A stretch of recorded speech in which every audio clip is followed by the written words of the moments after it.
인사드리겠습니다. 성도 여러분 안녕하세요. 네, 주님 안에서 평안하시리라 믿습니다. 지난주에는 제가 청년들과 함께 청년의 MT를 다녀오게 되었는데요.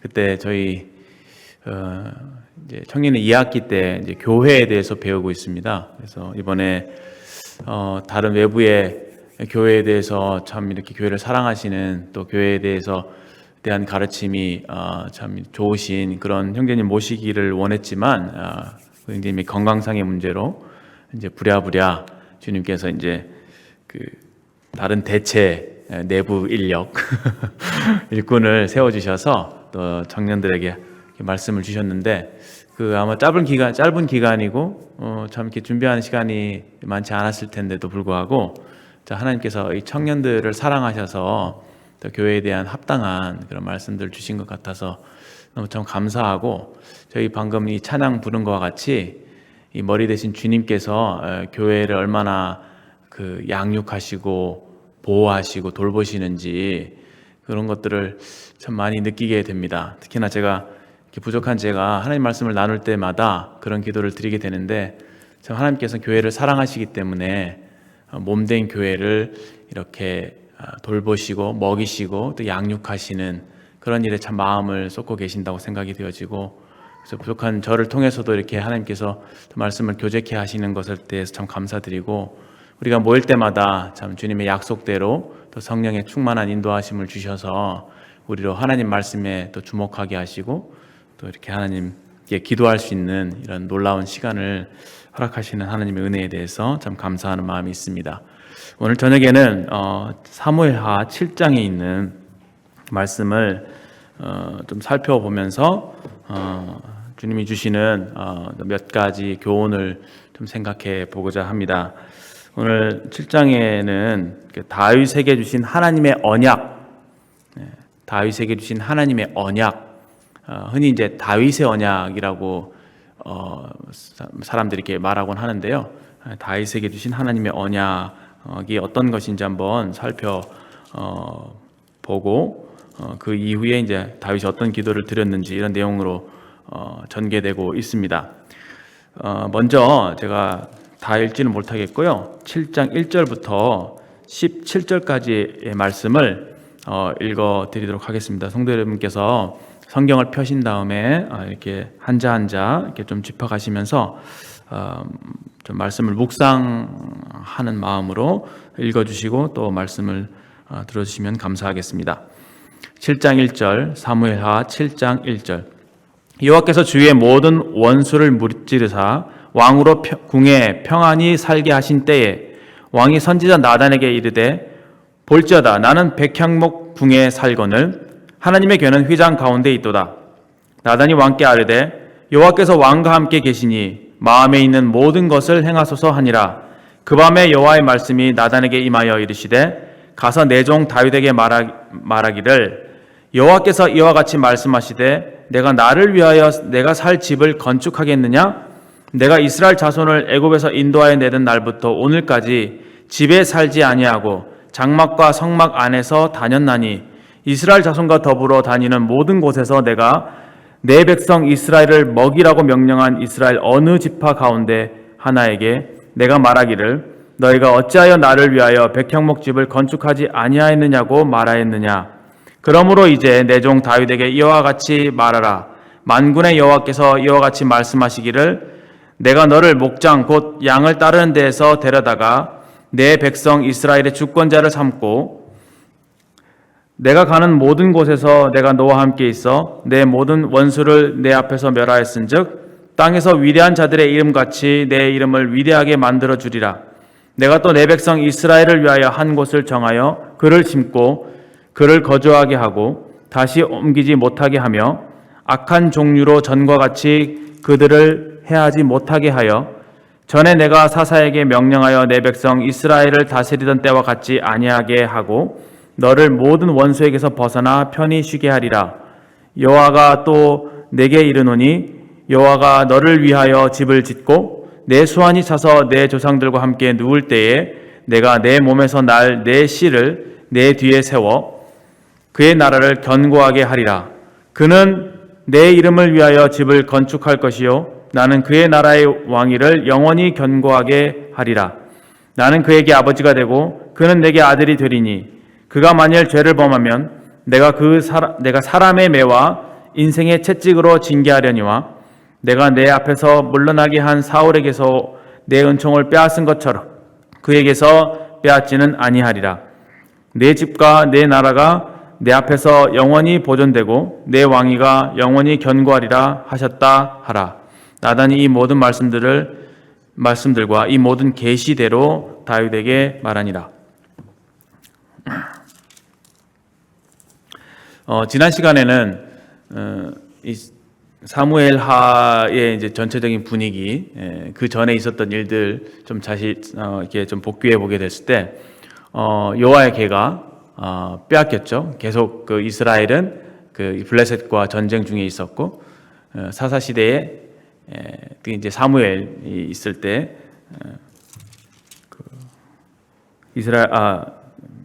여호와의 괴가 블레셋 사람들에게 빼앗기게 됩니다. 그 빼앗겼던 괴를 이제 다윗이 왕이 되고 난 이후에 메어오고자 하죠. 그런데 메어오던 중에 불미스러운 사건, 그 우사의 사건 때문에 그 괴가 이제 오벳 에돔의 집에 머물게 됩니다. 이 오벳 에돔에 있던 괴를 다시 다윗이 예루살렘으로 이제 메어서 오게 될 때 그가 너무 기뻐서 이렇게 춤을 추는, 그래서 이 메어 왔던 이 괴를 특별히 괴를 놓기 위한 장막을 이렇게 만들고 그 안에다가 텐트에다가 이제 괴를 이제 보관했던 것이죠. 원래 이 여호와의 괴 이것은 광야에서 성막에 있었지 않습니까? 근데 이제 이스라엘 백성들이 정착을 하게 되면서 그런 것들이 이제 사라지고 여기서 이제 여호와의 괴가 다윗이 그것을 위하여 친 장막 가운데 이렇게 놓여져 있었던 것을 보게 되고, 거기에서 이제 다윗이 번제와 화목제를 여호와께 드린 장면을 저희들이 보게 됩니다. 그때 이제 7장에 와서 이제 다윗이 이제 왕이 되고 주변에 있는 여러 나라들 그 원수들을 제압하고 또 나라의 평안을 이제 가져오게 되죠. 1절에 보시면 여호와께서 주의 모든 원수를 무찌르사 왕으로 궁에 평안히 살게 하신 때에, 그때에 이제 왕이 선지자 나단에게 이런 말을 합니다. 나는 백향목궁에 살거늘 하나님의 괴는 휘장 가운데 있도다. 이제 지난 시간에 저희도 살펴봤지만 이 다윗의 마음에는 항상 이 하나님의 괴, 또 하나님의 장막, 또 하나님께 드리는 예배, 이런 것에 대한 마음이 항상 있었던 것으로 보여집니다. 여기 보통의 경우 이제 평안한 삶을 살 때 다른 생각들을 많이 하지 않습니까? 회담인들은 이제 좀 주변에 우환이 별로 없고 사라지고 근심 걱정거리가 좀 상대적으로 좀 없을 때 어떤 생각을 많이 하십니까? 저는 좀 잡생각을 많이 하게 되는 것 같고 다른 것들을 많이 떠올리게 되는데, 여기 다윗은 궁에 평안이 있을 때에 그때 자신의 안위만을 돌보고 생각한 것이 아니라 하나님의 괴를 생각했다고 하는 것이죠. 나는 이렇게 화려하고 멋진 백향목궁에 사는데 하나님의 괴가 휘장 가운데 있구나. 이 하나님의 괴에 대한 이 생각, 이 관심은 다윗이 광야에 도망 중일 때에도 있었던, 그때 이미 하나님의 괴를 향한 마음이 있었던 것을 저희 시편 말씀을 통해서 좀 살펴보게 되는데요. 이 하나님의 괴를 향한 다윗의 마음이 어떠했는지 우리 시편 132편 말씀을 잠깐 여기 손을 넣으시고 조금 살펴보도록 하겠습니다. 시편 132편 여호와여 다윗을 위하여 그의 모든 겸손을 기억하소서. 그가 여호와께 맹세하며 야곱의 전능자에게 서원하기를 내가 내 장막 집에 들어가지 아니하며 내 침상에 오르지 아니하고 내 눈으로 잠들게 하지 아니하며 내 눈꺼풀로 졸게 하지 아니하기를 여호와의 처소 곧 야곱의 전능자의 성막을 발견하기까지 하리라 하였나이다. 우리가 그것이 에브라다에 있다함을 들었더니 나무 밭에서 찾았도다. 우리가 그의 계신 곳으로 들어가서 그의 발등상 앞에 엎드려 예배하리로다. 8절에 여호와여 일어나사 주의 권능의 계와 함께 평안한 곳으로 들어가소서. 과거에 그가 도망 중에 있을 때에 하나님의 교회에 대한 맹세를 하게 되죠. 맹세를 하게 되는 것이 이 하나님의 이 교회를 평안한 곳으로 이렇게 옮겨가고자 하는 그 소원, 그것이 다윗의 마음속에 있었던 것을 보게 됩니다. 그런 마음을 따라서 지금 하나님의 교회가 이 임시로 친 초라한 이 텐트 속에 거하는 것을 보면서 참 죄송한 마음을 가졌던 것 같아요. 저는 이런 마음을 하나님을 경외하고 하나님을 존중히 여기는 마음, 하나님을 하나님을 존중히 여기는, 하나님을 높이 생각하는 그런 마음이라고 생각이 되어지는데, 저는 이제 우리 어른들에게서 그런 것을 많이 보게 되어요. 하나님을 사랑하는 마음이 그 하나님과 관계된 모든 것들에 대해서 소중히 여기는 그런 마음으로 나타나게 되는 것이죠. 하나님의 교회라고 하는 것은 하나님의 임재를 상징하지 않습니까? 과거에 그 성막에 하나님의 교회가 있을 때 그곳에 이제 하나님의 임재가 충만했고 하나님의 영광으로 가득했습니다. 그리고 과거의 광야 시대에 하나님께서는 이 성막을 만들게 하심으로 백성들에게 이제 가시적으로 보여주신 것이죠. 하나님께서 그들 중에 함께 하시고 그들을 인도하고 계신다는 사실.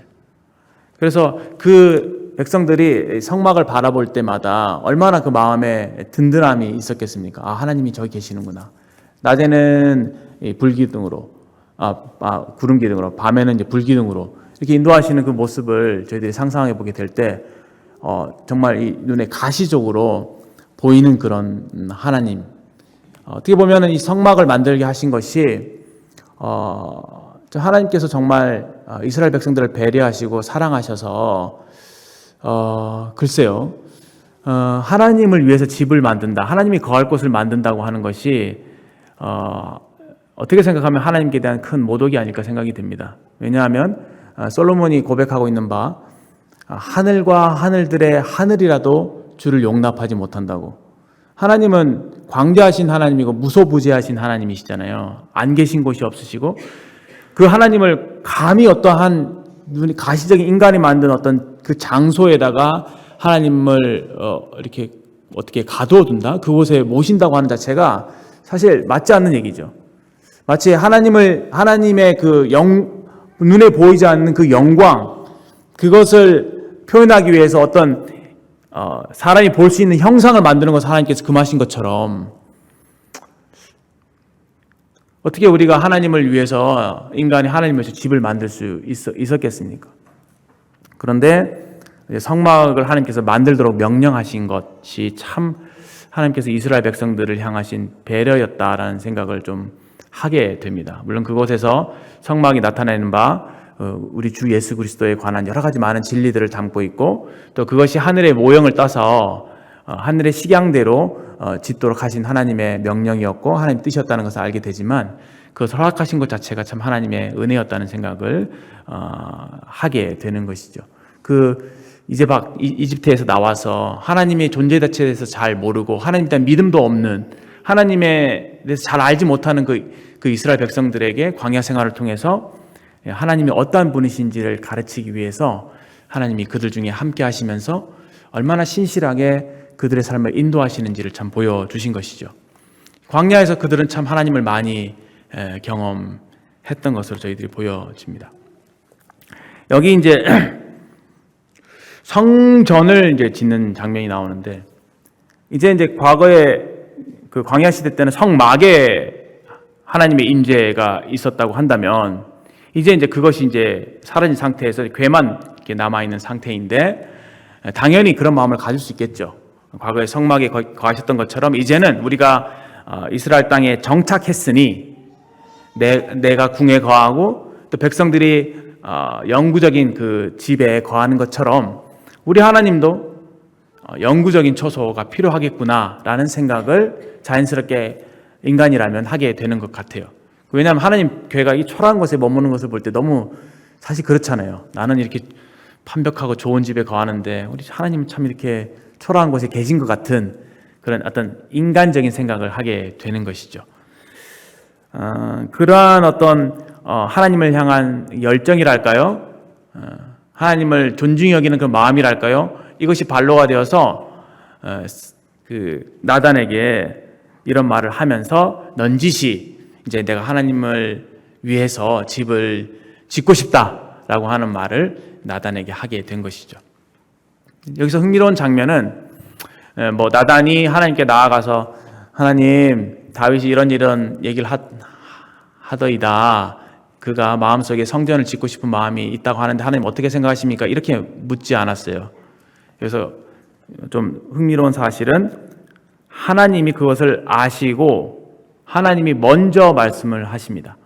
그래서 3절 이하에 쭉 나오는 이 말씀은 나단이 하나님께 받아서 다윗에게 전달한 일종의 계시의 말씀이죠. 이 계시의 말씀 속에 하나님의 언약이 담겨져 있습니다.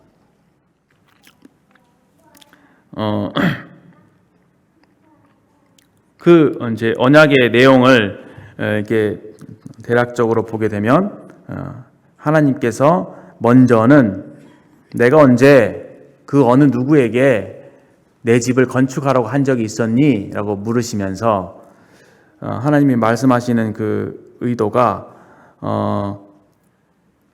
내가 다윗 너를 양을 따르는 데서 데려다가 이스라엘의 목자와 주권자로 삼았다. 내가 너를 사랑해서 너와 함께 있었고 내 원수들을 멸했고 너의 이름을 이제 내가 위대하게 만들어 줄 거야. 이런 말씀을 하십니다. 저는 참 이게 하나님이 이 커뮤니케이션 하시는 방식이 너무 어떨 때는 동문서답 하시는 것 같고 제가 기대하는 바와 참 이렇게 기대를 초월하는 참 하나님 기발하신 하나님이다 생각을 하게 됩니다. 사실 이것에 대해서 우리가 답을 제가 만약 하나님이로서 답을 한다면은 다윗이 궁금하게 여기는 것은 사실 성전을 건축하는 거잖아요. 그러면 당연히 하나님께서 성전을 그래 건축하는 게 네가 그런 마음을 갖고 있으니까 내가 참 마음이 기쁘구나. 네가 참 기특하게 나를 그렇게 생각해 준다니 너무 고맙다. 그래 나를 위해 성전을 좀 건축해 봐라고 하시든지 아니면 원래 하나님께서 이 부분에 대해서 말씀하셨던 의도에 따라서 아니야 너는 피를 많이 흘렸고 너는 전쟁을 많이 했으니까 네가 네 마음속에 이 성전을 향한 그 마음을 갖고 있는 것만으로 내가 좋게 네 마음만 받을게. 성전 건축은 네 아들이 하게 하는 게 좋겠어. 이렇게 대답을 하셔야 되는 게 맞잖아요. 그렇지 않나요? 저는 좀 성격이 급해서 그런지 그 문제가 저는 사실 커뮤니케이션이라는 게 질문이 있으면 질문에 대한 답이 나가야 되는 것인데 하나님은 질문을 받으시면 그 질문 어떤 이면에 있는 것까지 간파하시면서 그렇죠? 딱 적절한 말씀을 하시거든요. 근데 인간의 그 짧은 지혜로는 하나님 왜 이렇게 말씀하시는가? 무슨 말씀을 하시려고 하는가? 얼뜻 이해가 안 되는 경우가 많습니다. 제가 말씀을 읽으면서 사실 그런 생각을 좀 했거든요. 왜 하나님 이런 말씀을 하실까? 생각을 해보게 되는데 거기에 참 많은 뜻이 있다는 사실을 알게 되었습니다. 먼저 한 가지 짚고 넘어가야 될 교훈이 하나님께서 다윗에게 성전 건축을 허락지 않으셨습니다. 우리 인간적인 생각에는 이 하나님을 존중히 여기고 하나님을 사랑하고 또 하나님을 위해서 뭔가 선한 일을 하고 싶은 그런 마음을 그 동기가 참 좋잖아요. 그러면은 저라면 좀 내가 좀 내키지 않아도, 그렇죠? 이렇게 허락할 만도 하잖아요. 그리고 나쁜 일 하겠다는 것도 아니고 성전을 짓겠다고 하는 건데, 그래 너 참 고생했어. 이제 내가 성전 짓는 일도 너 해봐. 이렇게 허락하실 만도 한데 하나님께서 이제 허락지 않으셨다고 하는 거예요. 그 내용도 참 그래요. 전쟁을 많이 했기 때문에 피를 많이 흘려서 그렇다라고 이제 다윗이 그 말씀을 듣고 솔로몬에게 전달한 말씀이 이제 역대상 22장이 나오는데, 그것을 보게 될 때 다윗의 마음이 얼마나 서운했을까 생각을 하게 됩니다. 그렇잖아요. 우리가 기대가 크면 클수록 실망이 커지는 법이잖아요. 그래서 내가 뭔가 하나님 앞에 선한 소원과 좋은 동기를 가지고 하나님께 구하고, 하나님 이것을 이루어 주세요. 이건 하나님의 영광을 위해서 또 필요한 일 같아요. 이렇게 사실 좋은 마음으로 아뢰게 됐을 때 하나님이 이제 어떨 때는 이렇게 허락지 않으시거나 내가 생각했던 것과 다르게 응답하실 때, 그때 우리 마음속에는 사실 실망이 크고 때로는 좀 하나님께 대해서 좋지 않은 마음을 갖게 될 수도 있지 않겠는가 생각이 됩니다. 그런데 다윗은 그것을 받아들이죠. 그것을 받아들이고 하나님의 뜻에 기꺼이 따르게 됩니다. 아마도 이런 하나님께서 이렇게 말씀하신 게 이 거절의 의사를 완곡하게 표현해 주신 게 아닌가 생각이 들어요. 그렇죠? 그렇지 않나요? 왜냐하면 단도직입적으로 너 안 돼. 네 아들이 할 거야 라고 얘기했다면 얼마나 상처가 됐겠어요. 그런데 하나님께서 좀 다윗의 그런 생애를 두루두루 살피시면서 다윗이 어떠한 사람이었고 하나님께서 다윗에게 어떠한 은혜를 베풀어 주셨는지, 하나님이 다윗을 어떻게 생각하시는지 이렇게 친절하게 잘 설명해 주시면서 이제 언약을 그에게 허락하시면서 그의 마음을 참 이렇게 넉넉하게 해주시죠. 그리고 난 이후에 네가 아니라 네 몸에서 날 네 아들이 성전을 건축할 것이다 라고 이렇게 말씀하십니다. 그래서 이제 이 다윗이 그 하나님의 거절의 어떤 그런 응답을 이렇게 받아들이게 된 것. 그래서 우리 신앙생활 하면서 때로 우리가 이러한 자세, 하나님의 뜻이 더 온전한 뜻이다. 나를 통하지 않고서라도 어떤 내가 기도한 그런 부분들이 다른 사람들을 통해서 하나님께서 응답될 수 있고, 내가 생각한 방식이 아니더라도 하나님은 더 좋은 방식으로 일하신다라는 것을 우리가 받아들일 수 있어야 한다는 교훈을 생각해 보게 됩니다. 첫 번째로. 그다음에 두 번째로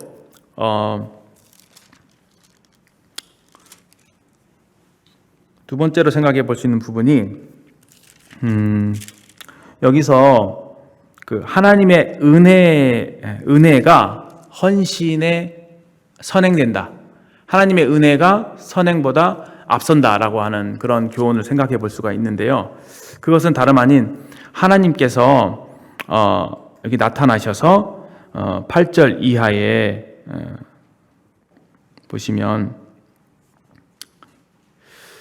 7절 말씀에도 그렇게 되어 있잖아요. 이스라엘 자손과 더불어 다니는 모든 곳에서 내가 내 백성 이스라엘을 먹이라고 명령한 이스라엘 어느 지파 가운데 하나에게 내가 말하기를 너희가 어찌하여 나를 위하여 백향목 집을 건축하지 아니하였느냐고 말하였느냐. 내가 언제 성전 건축을 누구에게 명령하거나 부탁한 적이 있었느냐라고 하시면서, 그러므로 하나님께서 하시고자 하는 말씀이죠. 이제 내 종 다윗에게 이와 같이 말하라. 하나님이 다윗에게 하고 싶은 말씀이셨습니다.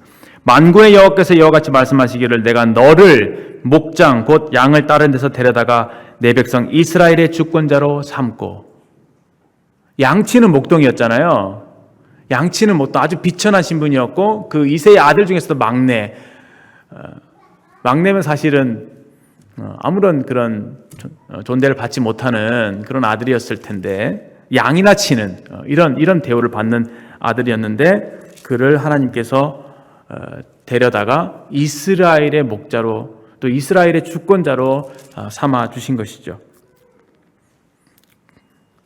그에 대해서 이제 다윗은 얼마나 감사했던지 그의 18절의 기도문에서 여호와여 나는 누구오며 내 집은 무엇이기에 나를 여기까지 이르게 하셨나이까. 참 하나님 앞에 겸손한 태도를 보이는 것을 봅니다. 첫 번째, 그를 이스라엘의 주권자로 삼으셨다고 하는 은혜. 두 번째 9절에 보시면 내가 하는 모든 것에 내가 너와 함께 있어. 이것이 가장 큰 것이죠. 이것이 본질적으로 가장 중요한 것이죠. 하나님이 함께 하셨다라고 하는 사실. 그때 그가 형통한 자가 되었다. 요셉도 그렇잖아요. 하나님이 그 고난 가운데 있었지만 하나님이 함께 하시면 그가 형통한 자가 되었던, 이것보다 더 큰 복이 어디 있습니까? 사실 다윗이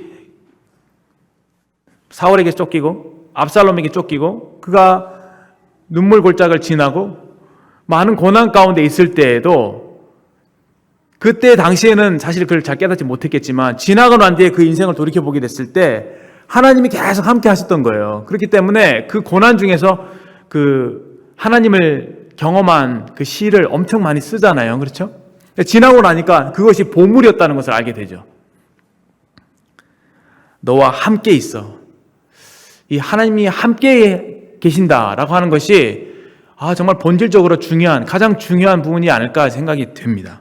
우리 오늘 성전에 대해 좀 생각을 해보게 될 텐데요.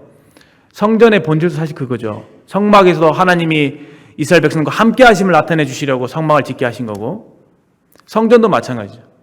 하나님이 함께 하심을, 이스라엘 백성 중에 거하심을 나타내시려고 그 가시적인 건물을 허락하신 것이잖아요.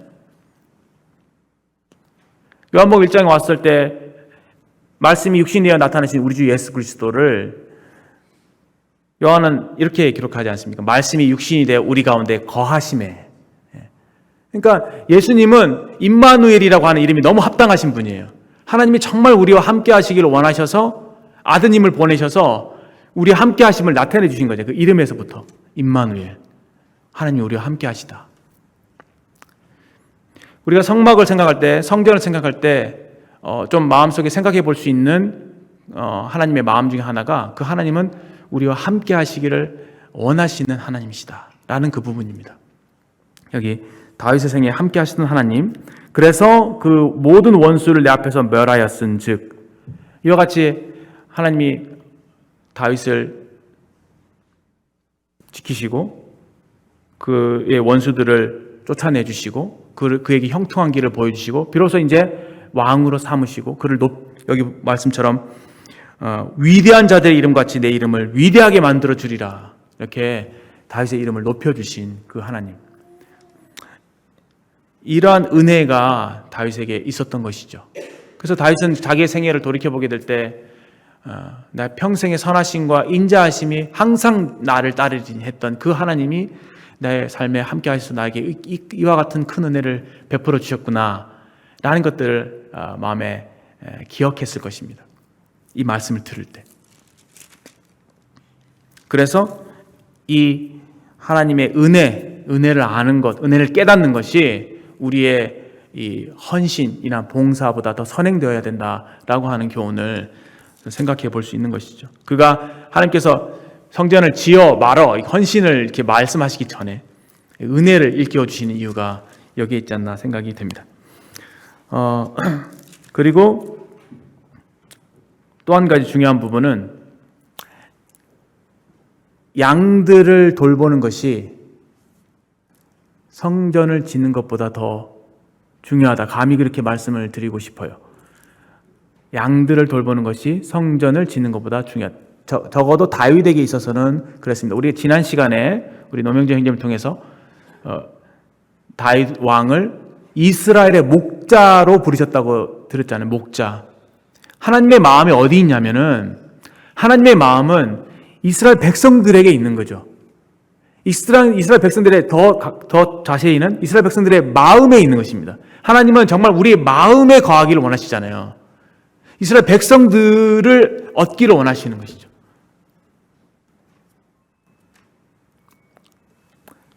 여기 7절 말씀을 보시면 참 흥미로운 말씀이 보이는데요.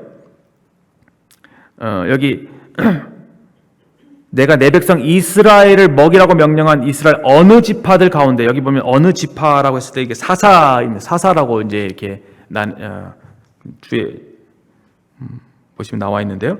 어느 사사에게, 어느 그 이스라엘의 인도자에게 내가 내 집을 지으라고 명령하였느냐라고 하면서 그들에게 명령한 것이 뭐였냐면은 이스라엘을 먹이라고 했대요.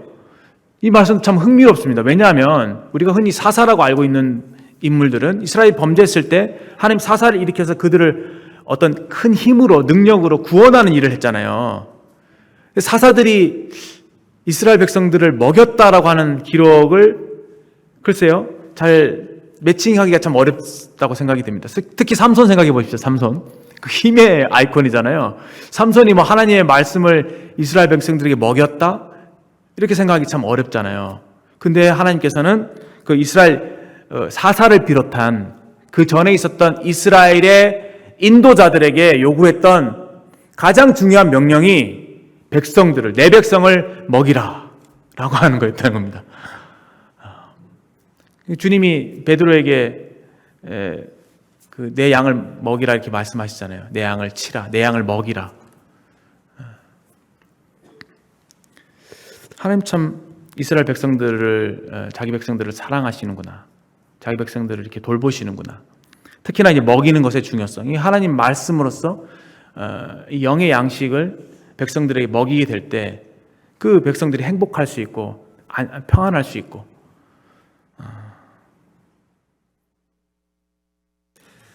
하나님의 뜻 가운데 이스라엘 백성들이 온전히 서갈 수 있을 것을 하나님께서 아셨기 때문에 인도자들에게 이 먹일 것을 명령하셨다는 사실을 보게 됩니다.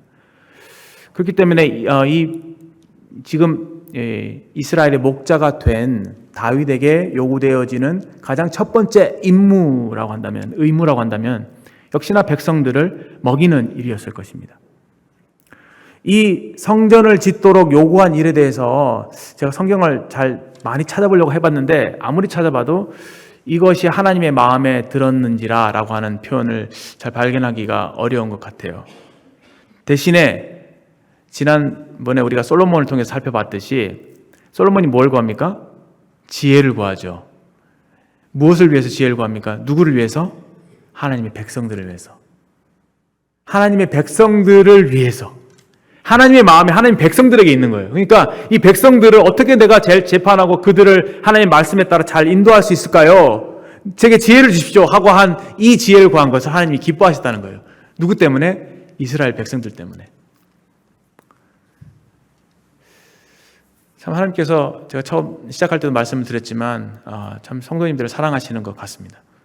참 우리의 머리가 되셔서 주님이 교회의 머리가 되셔서 몸된 교회를 이렇게 먹이시고 좀 돌보시고 양육하시고 보호하시고 그런 주님이신 것에 참 감사가 되고 또 에베소 5장에 기록된 바 그 예수님이 신부인 우리 교회를 말씀으로 물로 씻어 말씀으로 거룩하게 한다 그런 말씀이 있잖아요. 항상 우리를 말씀으로 우리를 씻겨주시고 참 세상과 구별된 이런 참 거룩한 삶을 살도록 주님 앞에 거룩하고 흠이 없는 주름 잡힌 거나 흠이나 티가 없는 그런 자들로 나타나도록 우리를 말씀으로 먹이시고 씻기시는 하나님의 그 놀라운 일들을 생각하며 참 감사하는 마음이 있습니다. 그래서 여기서 아마도 이 성전을 짓는 그 일보다도 백성을 먹이는 이 일이 더 중요하다. 다윗에게는 더 중요한 일이었겠다 생각이 들고 지난 시간에 교제를 드린 대로 이 먹이는 일이 단순하게 하나님 말씀으로 백성들을 지도하고 인도하는 그 일뿐만 아니라 왕으로서 어떻게 하나님을 경외하는지 본을 보이는 그 일까지도 포함되는 일이겠다라고 하는 교훈을 저희들이 생각해 보았습니다. 그리고 이제 하나님께서 이러한 계시를 하시잖아요. 약속을 주시고 하나님께서 다윗을 어떻게 은혜를 베푸셨고 앞으로 하나님께서 다윗의 집을 어떻게 세워가실지 이런 부분에 대한 약속을 계시로 허락하시잖아요. 그때 다윗이 자기 자신에 대한 정체성을 바라보는 시각이 밝아지게 되죠. 하나님의 계시를 받아서 하나님의 뜻을 확신하게 됩니다. 하나님께서 지금 나를 내 집을 이렇게 세운다고 말씀하시는구나, 약속하시는구나. 그리고 이 나라를 영원히 보존하고 견고하게 하신다고 하시는구나 라고 하는 약속의 말씀을 받습니다. 그리고 난 뒤에 기도를 하는 거예요. 그래서 27절에 다윗이 이렇게 고백하죠. 만군의 여호와 이스라엘 하나님이여 주의 종의 귀를 여시고 이르시기를 내가 너를 위하여 집을 세우리라 하셨으므로 주의 종이 이 기도로 주께 간구할 마음이 생겼나이다.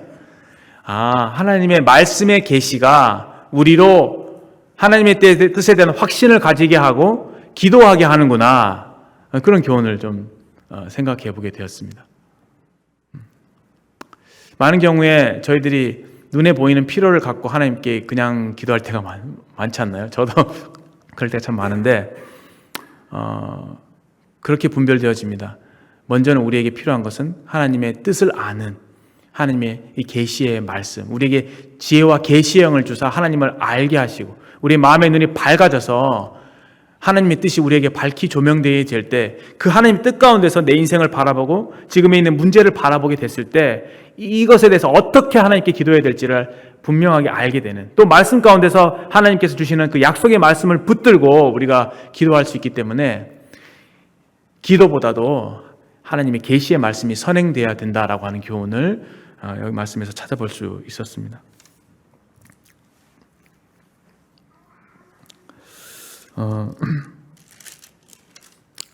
성전에 대해서 조금 살펴보고 싶은 마음이 있었는데 아까 제가 글쎄요, 많은 분들이 어떻게 생각하실지 모르겠지만 뭐 이렇게 각각의 의견, 그 분별이 약간씩 분분할 수 있을 것 같아요.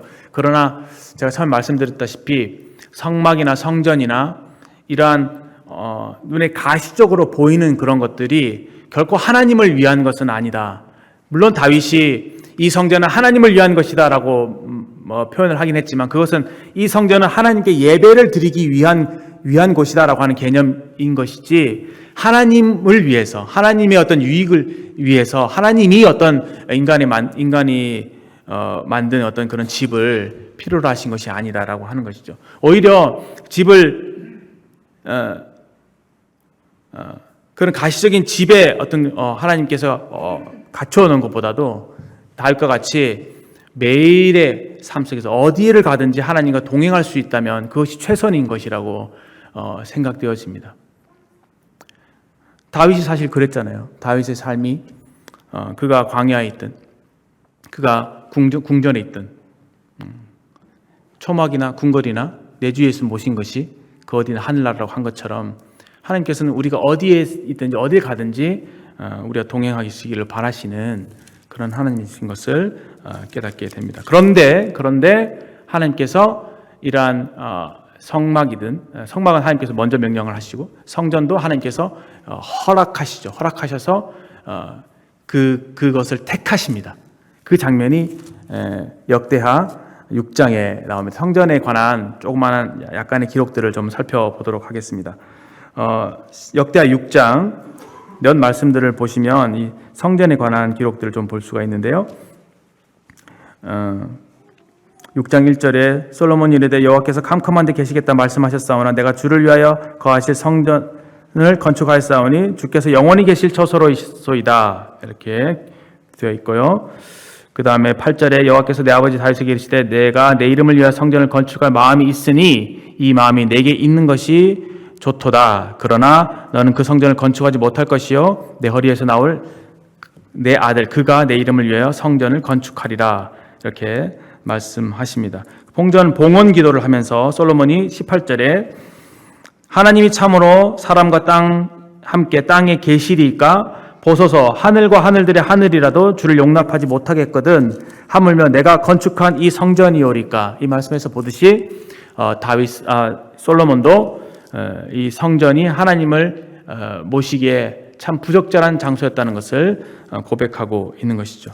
그리고 성전 봉헌 기도에서 여러 군데 반복되는 게 있는데 그게 뭐냐면은 하나님 제가 성전을 지었는데 만약에 우리가 범죄하지 않는 백성이 없으므로 우리가 만약에 실수해서 하나님께 범죄하게 되므로 우리 가운데 기근이 임하거나 우리 가운데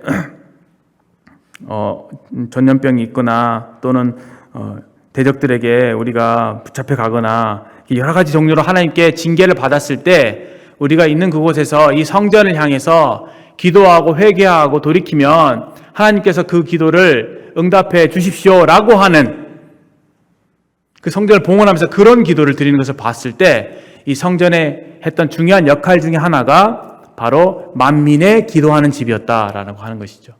만민의 기도하는 집. 그래서 기도할 수 있는 그 장소가 따로 이스라엘 백성들이 마련된 것이고, 이 성전이 일종의 상징적인 장소가 되어서 그들이 먼 바빌론에게 멸망을 당하고 먼 타국 땅에 갔을 때도 그곳에서 회개하는 마음으로 예루살렘 성전이 있는 그곳을 향해서 기도하게 됐을 때 하나님께서 그 기도를 들으시고 이제 그의 기도를 들으시고 그들을 회복시켜 주실 것에 대한 그런 약속의 말씀을 그 약속을 회복해 주실 것을 이제 요구하는 그러한 기도를 솔로몬이 드리게 되는 것을 봅니다. 41절에 보시면 여호와 하나님이여 일어나 들어가서 주의 능력의 교와 함께 주의 평안한 초소에 계시옵소서. 다윗이 시편 132편에서 고백한 것과 똑같이 솔로몬도 하나님의 궤가 성전에 다 완공된 성전에 들어가는 장면을 이렇게 묘사하죠. 하나님의 궤와 함께 평안한 처소로 들어가십시오라고 표현하는 장면을 봅니다. 그때 하나님께서 이제 그 기도를 들으시고 솔로몬에게 나타나셔서 역대하 7장 12절에 이런 말씀을 하십니다. 내가 이미 내 기도를 듣고 이곳을 택하여 내게 제사하는 성전을 삼았으니, 성전의 기능 중에 하나가 하나님께 예배드리는 제사하는 장소로 쓰여지게 되는 것을 보게 되죠. 여기서 주목할 것은 하나님께서 이곳을 택하셨다라고 하는 것입니다. 다윗의 서원을 받으셨고 하나님께서 그것을 허락하셔서 그것을 택하신 것이죠. 그 다음에 좀 13절, 14절 좀 읽어보겠습니다. 혹 내가 하늘을 닫고 비를 내리지 아니하거나 혹 메뚜기들에게 토산을 먹게 하거나 혹 전염병이 내 백성 가운데 유행하게 할 때에 내 이름으로 일컫는 내 백성이 그들의 악한 길에서 떠나 스스로 낮추고 기도하여 내 얼굴을 찾으면 내가 하늘에서 듣고 그들의 죄를 사하고 그들의 땅을 고칠지라. 이제 내가 이곳에서 하는 기도에 내가 눈을 들고 귀를 기울이리니 이는 내가 이미 이 성전을 택하고, 그랬죠? 거룩하게 하여 내 이름을 여기에 영원히 있게 하였음이라. 내 눈과 내 마음이 항상 여기 있으리라. 16절 말씀을 주목해 보십시오. 이 영원이라고 하는 단어와 항상, 내 이름을 여기에 영원히 있게 하여, 그리고 내 눈과 마음이 항상 여기에 있으리라. 이 말씀이 예루살렘 눈에 보이는 성전에 해당되는 말씀이라면, 그 눈에 보이는 그 성전에 국한된 말씀이라면 상당히 적절하지 않은 말씀으로 보여집니다. 왜냐? 성전은 BC 586년 바벨론에게 멸망을 당하면서 587년인가요? 완전히 회파가 되잖아요. 그렇죠? 그리고 바벨론으로 포로로 잡혀갑니다. 그들이 돌아와서 성전을 복구하고 난 이후에 또 어떻게 되냐면 어떻게든 성전이 훼손이 되게 되죠. 그 다음에 BC 한 220년 로마 제국이 통치할 당시 헤롯 왕이 성전을 제2성전을 짓습니다. 예수님 당시에 있었던 그 성전이 바로 제2성전이었던 것이죠. 예수님이 요한복음 2장에서 성전으로 기도하러 올라가시죠. 근데 그때 이스라엘의 영적인 상황이 어땠습니까? 하나님을 무시하고 하나님께 드린 예배가 굉장히 땅에 떨어진 실추된, 그래서 성전에서 여러 짐승들이 있고 돈 바꾸는 사람, 짐승을 팔고 사는 사람, 그리고 막 비둘기 있었잖아요. 그때 예수님께서 노끈으로 채찍을 만드셔서 짐승들을 내어 쫓으시고 상을 엎으시면서 굉장히 하나님의 성전을 향한, 하나님의 전을 향한 분노를 표출하시죠. 내 아버지의 집은 만민의 기도하는 집이라고 하였거늘 너희가 강도의 소굴을 만들었도다 라고 하시면서 그들을 쫓아내십니다. 그러시면서 요한복음 2장에 나오는 내가 이 성전을 헐라, 이 눈에 보이는 헤롯 성전, 이것을 헐라, 내가 사흘 동안에 일으키리라 라고 하니까 사람들이 이 성전을 46년간 지었거늘 어떻게 사흘 동안 일으키려고 하느냐라고 했을 때 친절하게 요한은 그것에 대해서 각주를 답니다. 주석을 달죠. 이는 자기의 육체를 가리킵니다. 예수님의 사흘 만에 부활하실 것에 대한 그 예언이죠. 예수님은 나를 헐라, 내 육체를 헐라, 내가 십자가에 가서 내 육체를 깨뜨리겠노라 라고 선포하신 것입니다. 그리고 내가 다시 성전을 일으키겠노라.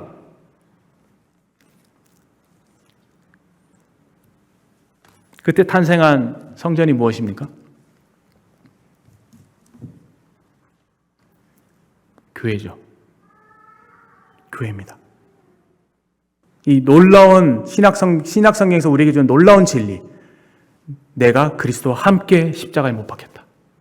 예수님이 죽으실 때 우리 예수님 믿는 성도님들이 함께 십자가에 못 박혔고, 예수님이 살리심 받을 때 함께 살아났고, 함께 일으키심 받아서 함께 보좌에 앉히셨다고 했잖아요.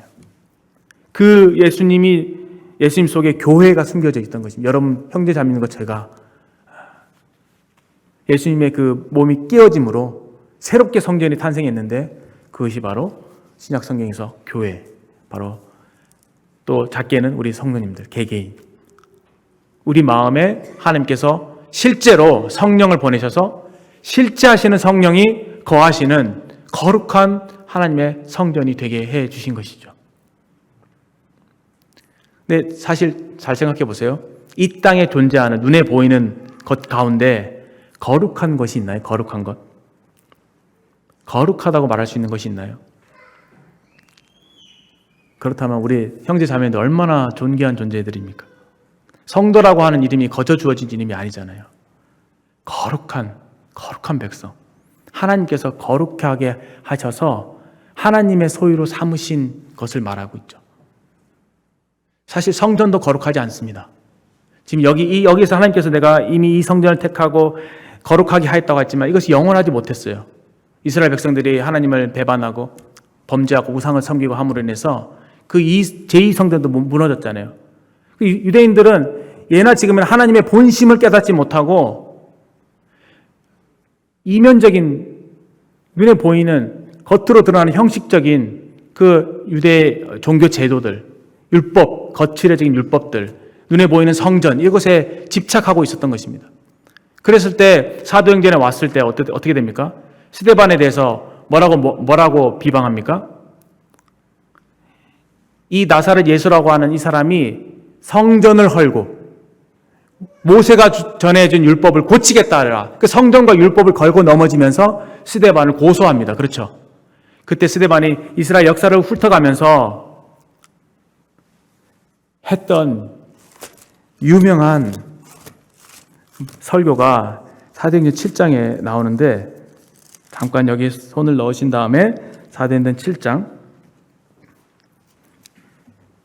46절 다윗이 하나님 앞에서 은혜를 받아 야곱의 집을 위하여 하나님의 처소를 준비하게 하여 달라고 하더니, 47절 솔로몬이 그를 위하여 집을 지었느니라. 48절 그러나 지극히 높으신 이는 손으로 지은 곳에 계시지 아니하시나니 선지자가 말한 바 주께서 이르시되 하늘은 나의 보좌요 땅은 나의 발등상이니 너희가 나를 위하여 무슨 집을 짓겠으며 나의 안식할 처소가 어디냐. 저는 이 말씀을 읽을 때 나의 안식할 처소가 어디냐. 솔로몬은 성전 봉헌식에서 여호와의 궤와 함께 이 평안한 곳으로, 이 평안한 처소로 들어오시옵소서 라고 했잖아요. 근데 하나님께서 그 성전에 들어가시고 난 이후에 마음 편하실 때가 있었나요? 솔로몬 때부터 벌써 아내를 여러 명 둠으로 인해서 우상숭배에 빠지면서 그 다음 솔로몬 아들 때 벌써 이스라엘 두 개로 쪼개지잖아요. 그리고 결국은 남유다도 선한 왕, 악한 왕 반복되다가 결국은 못 이겨서 586년에 바벨론 제국에 멸망을 당하게 되죠. 그 하나님의 그 마음의 본심을 알지 못하고 껍데기만 붙들고 있었던 그 이스라엘 백성들 여전히 이 사도행전에서 이 성전의 실체가 되신 주 예수 그리스도를 알지 못하고 주 예수님께서 성전을 헐라라고 하는 그 말씀을 빌미로 꼬투리 잡아서 이 스데반을 욕하고 고소하고 그를 죽이려고 하는 이 이스라엘 백성들의 어리석은 모습을 보게 됩니다. 주님이 그러시잖아요. 나의 안식할 초소가 어디냐. 주님 세상 사람을 사랑하시잖아요. 세상을 향해서 주님 외치십니다. 나의 안식할 초소가 어디냐. 저 마음에 큰 울림이 있습니다. 주님이 집이 없으신 게 아니잖아요. 하늘의 그 놀라운 영광 중에 계신, 아무리 성전을 아름답게 짓는다 할지라도 그 하늘에 있는 성전에 비할 수 있겠습니까? 그 아름다운 보좌를 뒤로 하신 채 자기를 낮추시고 인간 세상에 관여하시고 인간들에게 이렇게 다가오시면서 뭔가 어떻게 보면 좀 예람되지만 좀 사랑을 구걸하는 듯한 그런 모습. 주님 참 겸손하시구나. 나의 안식할 초소가 어디냐. 저는 성도님들은 이런 것에 대해서 답을 할 수 있을 거라 생각해요. 그 주일학교 찬양이 있잖아요. 그렇죠? 내 마음의 한 자리, 가장 귀한 그 자리, 주 오셔서 앉으소서. 주님만 나의 보배, 주님만이 나의 영광. 하나님께서 예나 지금이나 천지를 창조하신 이래로부터 계속 가지고 싶었던 것은 우리의 마음이지 않나, 우리의 마음 중심에 계시기를 원하셨지 않나 생각이 되어집니다.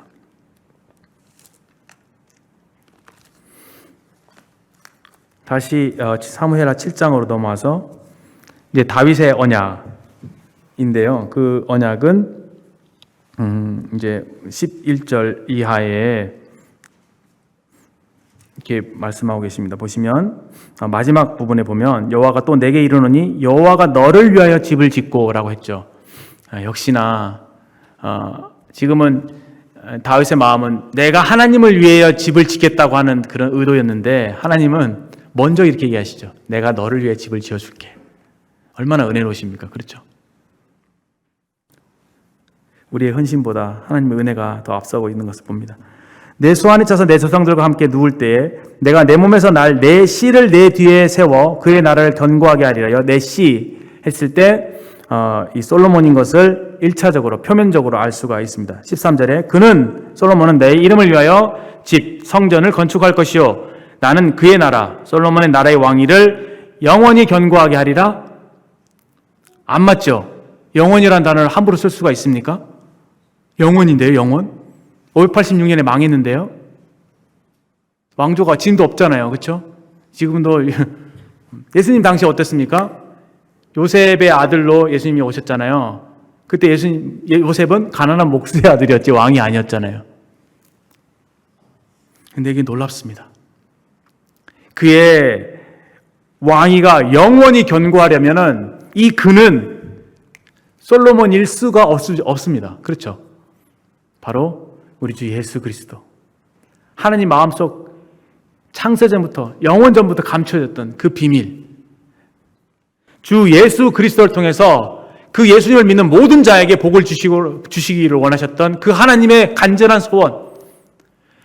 그 소원을 따라서 아브라함을 택하셨잖아요. 내가 너로 말미암아 모든 민족에게, 하나님이 품으셨던 모든 민족이에요. 모든 민족에게 내가 복을 베풀이라.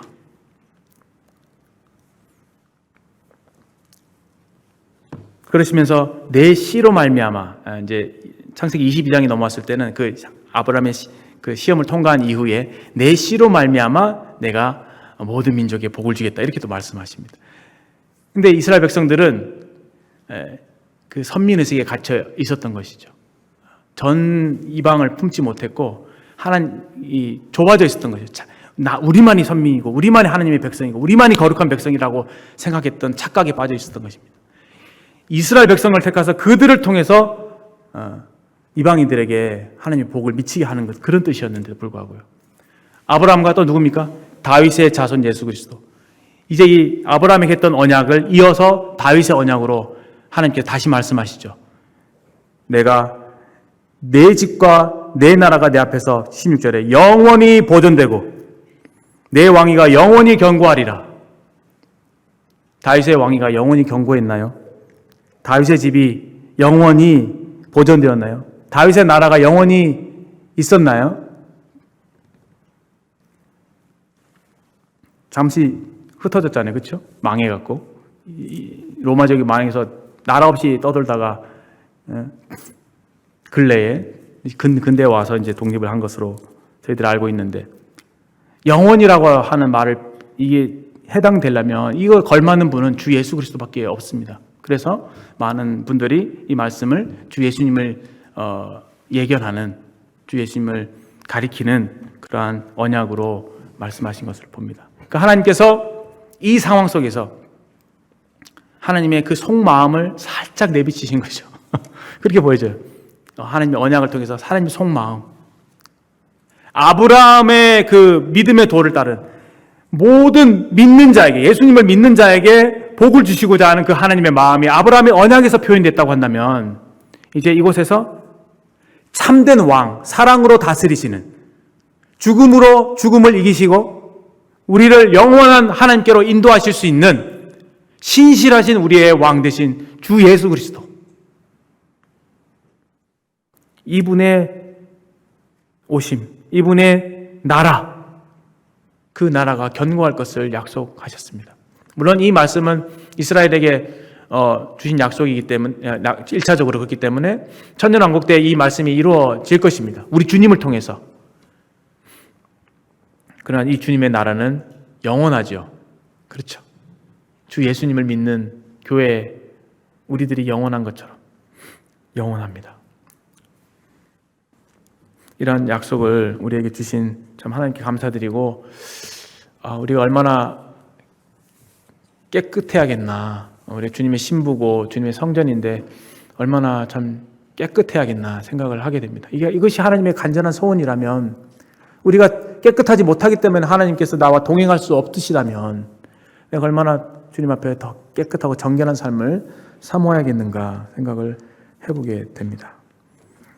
네, 일단 이상 말씀을 마치겠습니다. 기도하신 다음에 마치도록 하겠습니다.